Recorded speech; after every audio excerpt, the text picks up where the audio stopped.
Assalamualaikum warahmatullahi wabarakatuh. Hamdan wa syukranillah, salatan wa salaman ala rasulillah amma ba'du.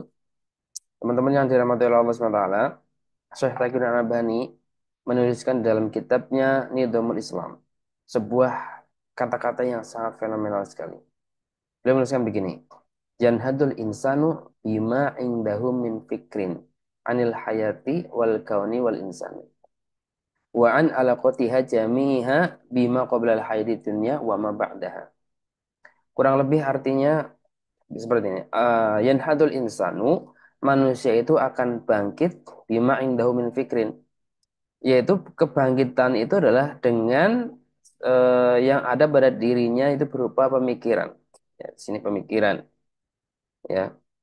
Jadi manusia itu akan bangkit ketika dia pemikirannya sudah bangkit. Irtifa'ul fikri. Naik tingkat taraf berpikirnya. Karena ya, kebangkitan itu dimulai dari dalam diri, ya, dari berpikir. Kalau manusia nggak pernah berpikir, dia akan terpuruk selama-lamanya. Suatu peradaban itu bangkit, pasti dia diawali dengan proses pemikiran dulu, berpikir dulu. Ya, orang miskin misalkan, orang yang mindset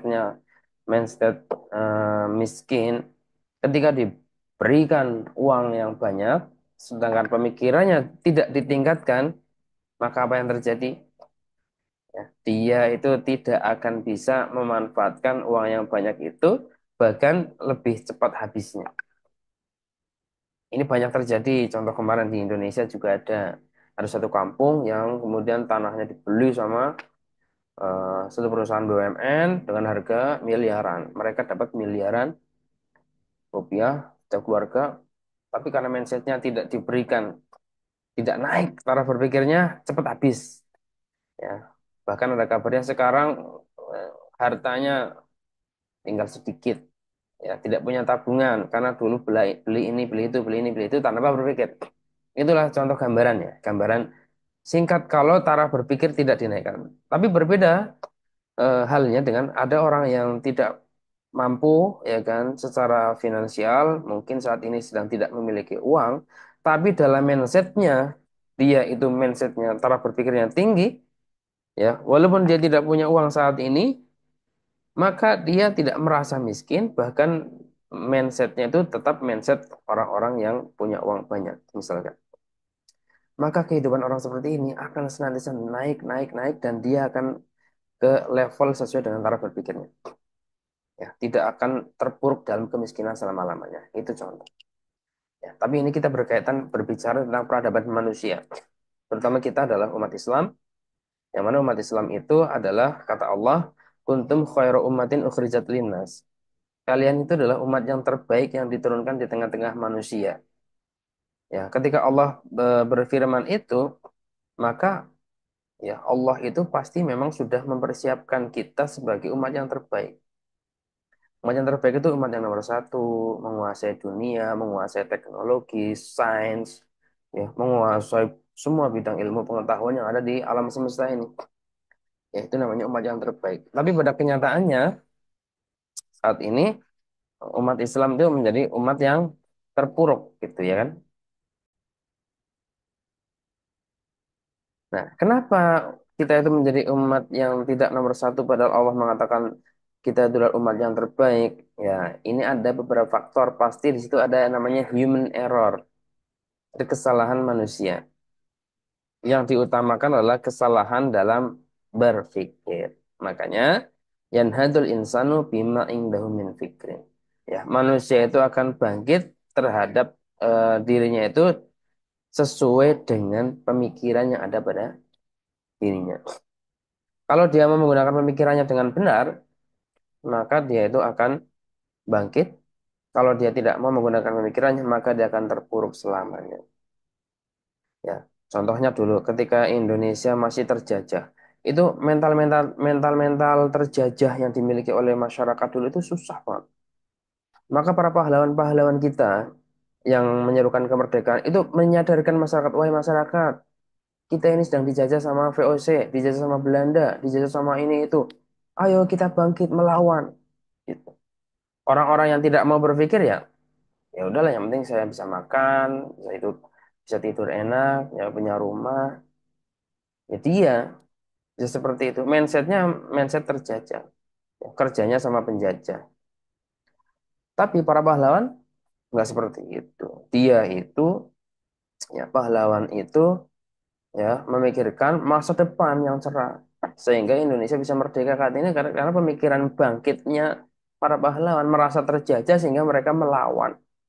Dan itu butuh waktu ya ratusan tahun untuk menyadarkan masyarakat bahwasanya mereka terjajah dan akhirnya melawan, dan sekarang kita merdeka bisa ya seperti ini, ya seperti ini. Dan ternyata penjajahan itu terulang lagi. Kalau dulu penjajahan fisik, sekarang penjajahannya pemikiran, ya. Maka apa yang dipikirkan manusia itu biar bangkit, itu bukan sembarang berpikir, bukan berpikir dunia, berpikir kecerdasan, berpikir apa. Tapi manusia itu pertama harus berpikir apa? Anil hayati wal kauni wal insani. Memikirkan tentang kehidupan, tentang alam semesta, dan memikirkan tentang hakikat manusia. Jadi hakikat eh, kehidupan, hakikat alam semesta, hakikat manusia. Itu kita harus berpikir dulu. Karena kita adalah manusia ya. Manusia itu objek, subjek dan objek ya. Subjek orang yang pelakunya dan objek sesuatu yang dipikirkan itu adalah manusia itu sendiri. Apa yang dipikirkan tentang kehidupan alam semesta dan manusia itu? Wa an alaqatiha bima qablal hayati dunya. Yaitu memikirkan ya hubungan antara kehidupan alam semesta dan manusia dengan kehidupan sebelum dunia. Jadi kita ini sekarang ada di dunia. Nah, sebelum kita di dunia, itu kita ada di mana? Apa hubungan antara kehidupan sebelum dunia dan kehidupan di dunia saat ini? Itu manusia itu pertama kali harus berpikir seperti itu ketika dia sudah balik, sudah akil balik. Ya, karena dengan begitu dia akan memahami konsep ya tatanan kehidupan yang benar. Ketika dia bisa menghubungkan antara kehidupan sebelum dunia dengan kehidupan dunia. Sebelum di dunia kita nggak ada, kemudian kita ada, dilahirkan ke dunia. Ya. Sebelum tidak ada, kemudian menjadi ada. Nah, ketika tidak ada itu di dunia, itu kita sebelumnya itu ada di mana? Apakah kita eh, di alam mana gitu? Apa kita awalnya nggak ada dari benda mati saja kemudian jadi hidup, atau kita sebenarnya pernah hidup ya dan sekarang tetap hidup di alam dunia, dipindahkan saja kehidupannya di alam dunia. Itu kita di mana? Itu manusia itu sebenarnya harus berpikir kalau dia manusia normal, karena sebelumnya nggak ada di sini, kok tiba-tiba ada di sini, berarti di mana kita sebelumnya? Ya, ya wa an alaqatiha jami'iha bima qabla al-hayati wa ma ba'daha, dan ya memikirkan juga kehidupan setelah dunia. Ketika orang-orang mati, orang-orang itu mati kemudian dikuburkan, kemana mereka? Apakah hanya menjadi tanah saja kemudian hancur lebur hilang, ataukah ternyata pemikiran kita itu masih ada gitu, masih tersisa pemikiran-pemikiran kita di di alam kubur di sana, dan kita justru hidup gitu, tetap hidup ruh-ruh kita itu di kuburan sana, ya. Adakah alam lain setelah alam dunia? Kita juga harus berpikir, memikirkan dengan benar-benar berpikir secara serius. Ya, sebelum kita melakukan aktivitas di muka bumi ini, sebelum kita bekerja, sebelum kita makan, sebelum kita sekolah, manusia normal harus berpikir dari mana asal muasal kehidupan kita, dari mana asal muasal alam semesta ini, ya, dari mana asal muasal manusia. Karena sebelumnya tidak ada, kemudian sekarang menjadi ada, dan nanti akan tidak ada lagi. Ini adalah pola dasar berpikir rasional manusia. Sehingga ketika kita menemukan jawaban yang benar terhadap pertanyaan-pertanyaan ini, maka kata Syekh Taqiyuddin Al-Albani, yanhadul insan. Manusia itu akan bangkit. Akan bangkit karena dia kemudian menyadari satu hakikat kebenaran. Dari mana kita berasal? Untuk apa kita di dunia? Akan kemana setelah kehidupan dunia? Itu penting. Kalau kita nggak pernah berpikir seperti ini, ya, nggak pernah memikirkan hakikat kehidupan, maka manusia itu akan menjadi manusia yang tidak berguna.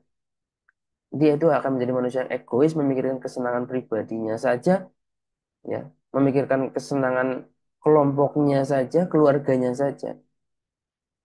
Karena dia ya dalam apa namanya menjalani kehidupan di dunia ini tidak melalui proses berpikir yang benar. Harusnya manusia diberikan akal oleh Sang Pencipta atau kita pada faktanya semua manusia itu punya akal. Akal itu adalah berfungsi untuk berpikir.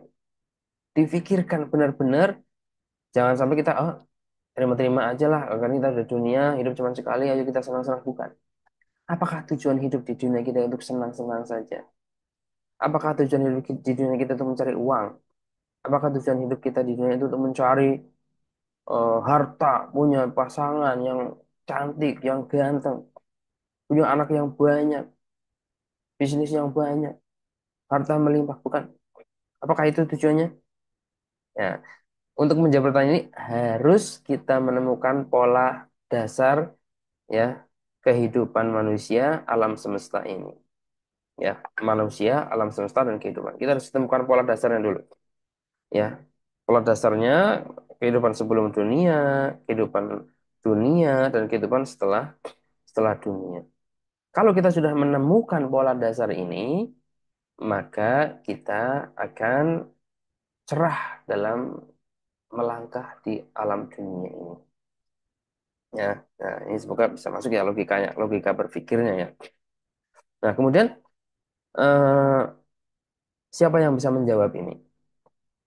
Ya, yang bisa menjawab pertanyaan ini itu cuman tiga golongan yang saat ini ada di alam semesta, di dunia ini. Yang pertama adalah golongan religius, ya, golongan Islam. Yang kedua, golongan sekuler, itu enggak religius. Yang ketiga, golongan sosialis komunis, itu juga bukan religius. Ya, cuman ada tiga. Jadi jawaban yang religius, ya, jawaban yang sekuler, jawaban yang komunis. Ya, tiga jawaban saja.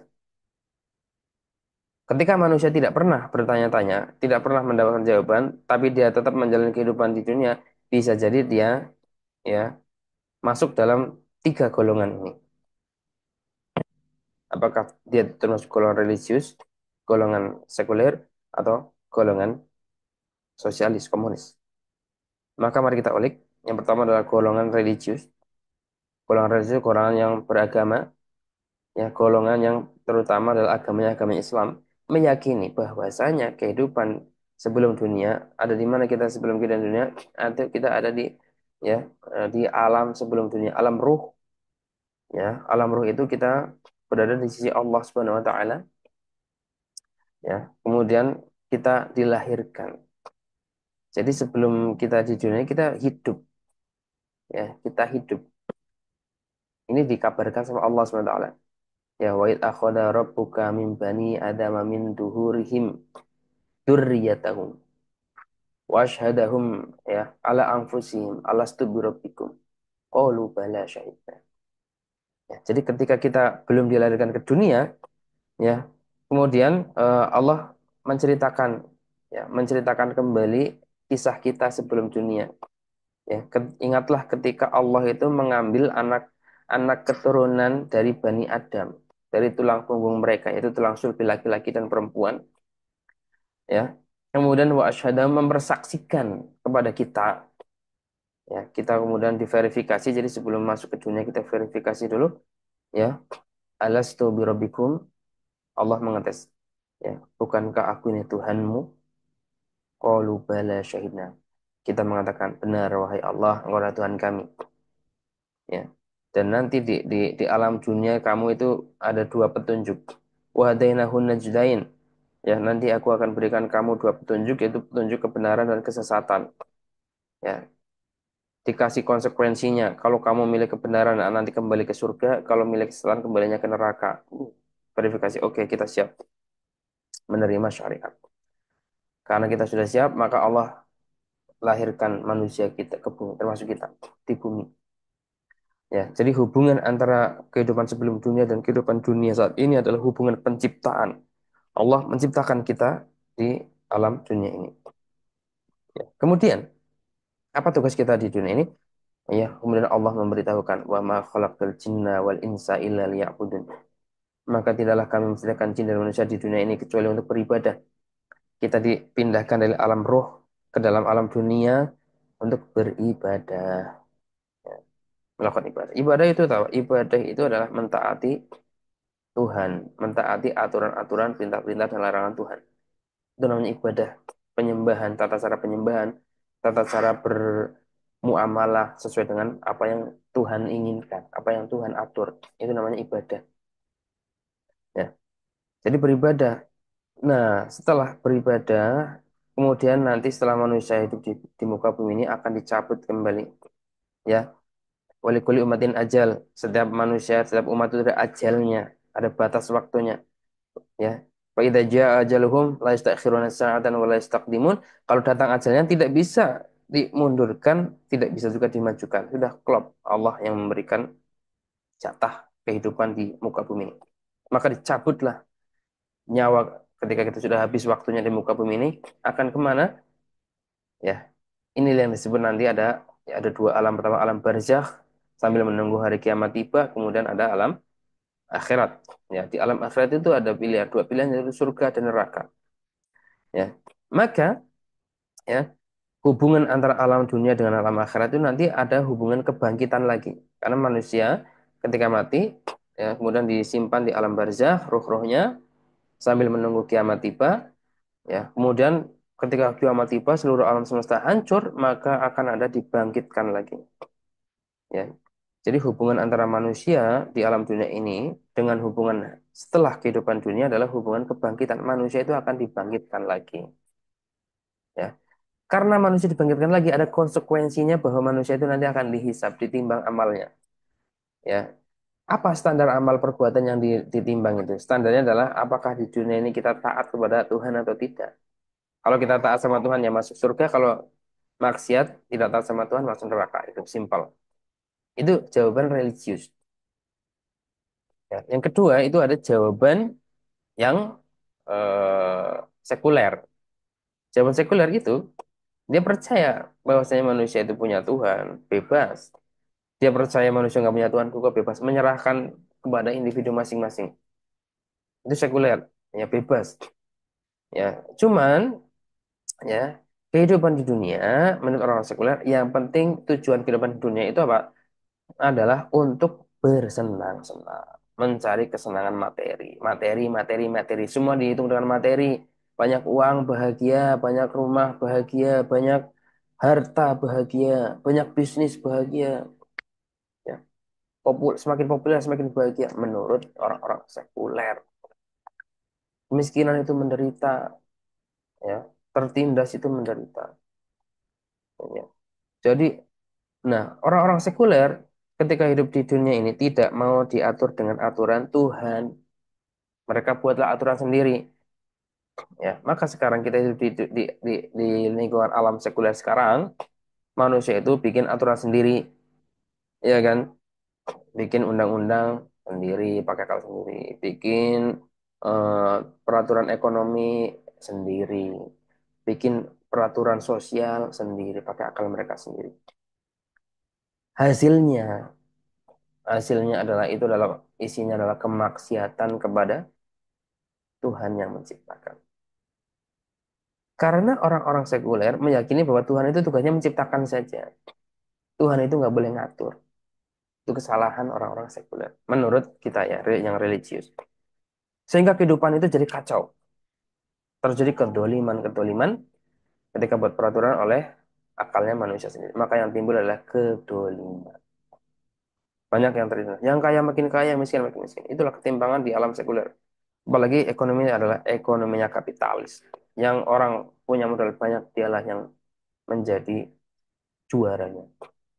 Sekarang siapa yang punya modal banyak? Ya para kapital. Orang-orang Cina, orang-orang Amerika, orang-orang bule-bule. Orang-orang orang-orang Muslim mayoritas adalah miskin. Ketika orang Muslim kaya, juga dia ya akan terkena debu-debu. Debu-debunya orang riba misalkan. Orang kaya sekarang banyak yang riba. Itu debu-debunya riba akan tetap terkena. maka umat Islam itu nggak cocok. Orang yang religius tidak cocok di alam sekuler karena dia tidak sesuai dengan visi misi kehidupan dia, yaitu taat kepada aturan Tuhan. Orang sekuler meyakini setelah mati apa akan ada kesenangan lagi, ya, masuk surga semuanya. Pokoknya dia berbuat baik masuk surga. Gitu. Ya, definisi baik dalam dalam versi sekuler juga bermacam-macam. Ya, kalau dalam Islam kan ya baik itu adalah apa yang Allah ridhoi, buruk itu adalah apa yang Allah murkai. Tapi bagi orang sekuler, ya baik menurut mindsetnya dia sendiri. Kalau dia bermanfaat buat dia baik, kalau nggak bermanfaat itu buruk. Asasnya manfaat. Itu berarti ya tidak sesuai dengan prinsip-prinsip aturan-aturan dari Tuhan. Karena memang orang-orang sekuler ya tidak mau kehidupannya diatur dengan aturan Tuhan. Ya. Setelah mati akan masuk ke dalam surga semua. Ya, itu pemikiran sekuler. Yang ketiga, komunis. Komunis lebih parah daripada sekuler. Karena apa? Komunis itu tidak percaya adanya Tuhan. Ya. Kemudian karena dia tidak percaya dengan Tuhan, maka ketika hidup di dunia dia itu tidak mau diatur dengan aturan Tuhan, pasti karena dia nggak percaya dengan Tuhan. Nah, terus dari mana kehidupan? Dari materi, materi berevolusi, terus berevolusi sehingga timbullah kehidupan, kehidupan, kehidupan. Akan kemana setelah mati? Akan menjadi materi lagi. Tidak ada surga dan neraka, nggak percaya. Itulah komunis. Nah, dari ketiga jawaban tadi, jawaban mana yang paling masuk akal? Tentu jawabannya religius. Jawaban kita karena kita itu adalah makhluk ciptaan. Yang tadinya tidak ada menjadi ada itu pasti diadakan. Siapa yang mengadakan? Itulah namanya Tuhan. Maka dalam kehidupan, konsekuensi dari kita makhluk Tuhan itu adalah harus taat sama aturan Tuhan. Ya kan? Itu logis sekali. Kalau kita diciptakan sama Tuhan, tidak taat kepada aturan Tuhan, ya justru tidak mau diatur sama Tuhan, justru itu nggak masuk akal. Orang sekuler justru nggak masuk akal sekali. Ya. Diciptakan sama Tuhan, tapi tidak mau diatur dengan aturan Tuhan. Ya. Yang mengerti seluk-beluk manusia siapa? Yang mengerti detail tentang kebutuhan manusia siapa? Pasti Tuhan. Manusia itu nggak tahu. Maka aturan Tuhan pasti itu aturan yang terbaik gitu. Ya. Maka timbanglah sekarang amal ibadah kita semua. Ya. Apakah kita hidup di dunia ini sudah seperti orang religius Islami, atau kita menjadi seperti orang sekuler yang tidak mau diatur dengan syariat, atau kita menjadi komunis juga yang tidak percaya sama sekali adanya Tuhan dan hari pembalasan. Tentu yang paling benar adalah religius Islami. Kehidupan di alam semesta ini, kehidupan di alam dunia ini harus diatur dengan aturan Tuhan. Aturan Tuhan yang mana? Itu juga kita harus cari yang mana yang benar-benar aturan Tuhan. Menggunakan akal karena Allah memberikan akal. Nah, gimana cara mencari aturan Tuhan yang benar? Insya Allah kita akan lanjutkan di ngopi selanjutnya. Sekarang kita habiskan dulu kopi baiknya. Semoga bermanfaat. Assalamualaikum warahmatullahi wabarakatuh.